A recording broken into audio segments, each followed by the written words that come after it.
When we talk about audio and we try to describe it, we have a lot of different words that we can use, and some of them might seem a little ambiguous, but the meanings tend to be generally understood among engineers and producers.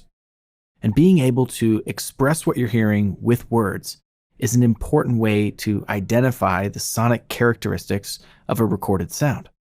So we're going to go through the most common words that we use as it relates to EQ and frequency. And we're going to define them in terms of what frequencies they commonly are referring to.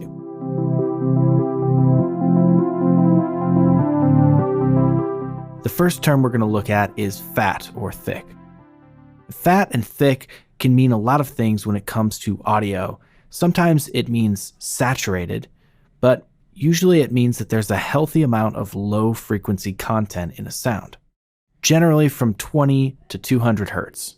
Here's an example of a synth bass that you could classify as fat. You'll see a good amount of buildup in the low frequencies.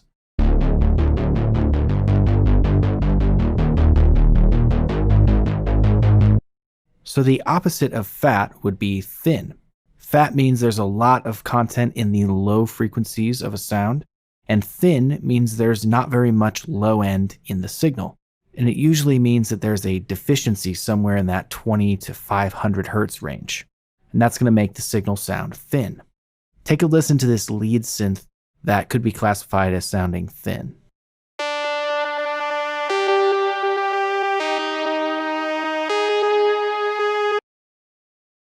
There's hardly anything going on in the low frequencies, and it gives it a thin sound. Bright usually means that there's an excess of high end. So not necessarily less lows, just more highs. Usually anywhere from 3 kilohertz to 20 kilohertz could make a signal sound bright. Here's an acoustic guitar that we could call bright.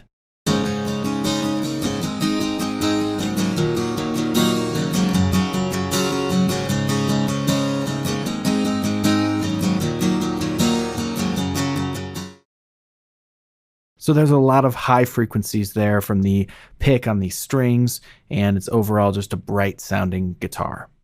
And we can see that there's a lot of frequencies, a lot of things going on in the high end. Again, it doesn't mean that we don't have low frequencies in the sound, it just means that we have a lot of high frequencies. Smooth is usually the opposite of bright when you're talking about EQ and frequency, and it refers to a little bit less of those higher, harsher frequencies, usually from 1 kilohertz to 20 kilohertz, and it's just going to taper off more naturally in the high frequencies. I don't know if you're the one or just someone, but gotta know one thing. So that mix sounds pretty smooth because we have a little bit more natural of a tapering off in some of these high mids and high frequencies. Airy is similar to bright, but it usually refers to a bit higher on the frequency spectrum, usually somewhere above 15 kilohertz. It sounds like there's some extra air added to the signal.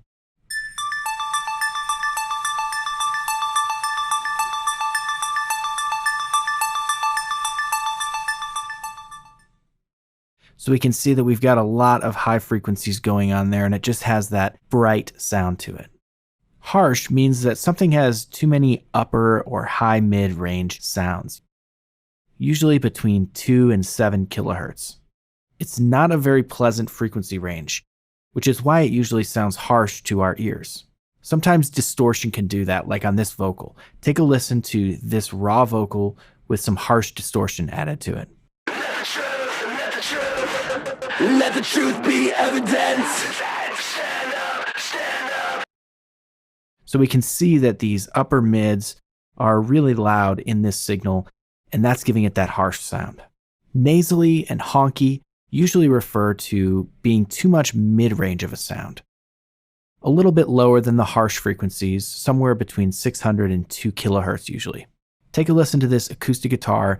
It's a little bit nasally sounding because there's not a lot of highs, not a lot of lows, and there's a lot of those mid frequencies.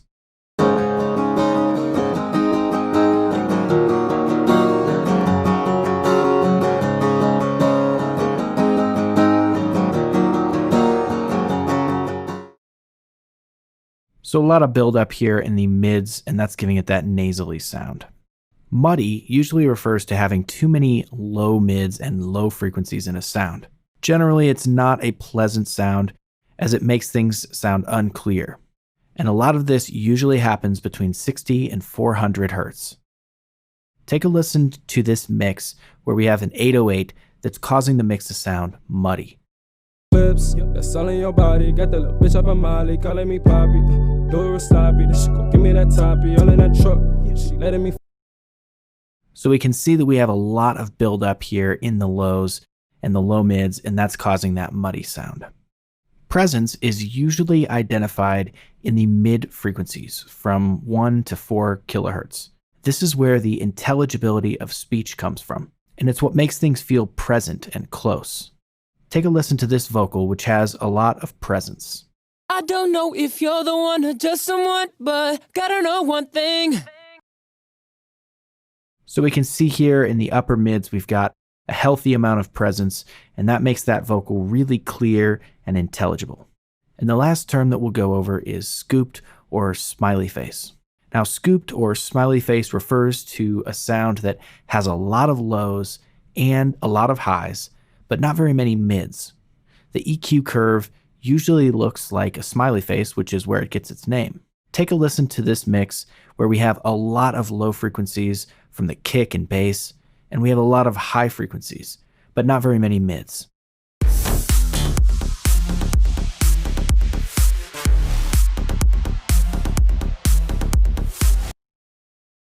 So we can see this dip in the mids, and that's where we get our smiley face or scooped sound.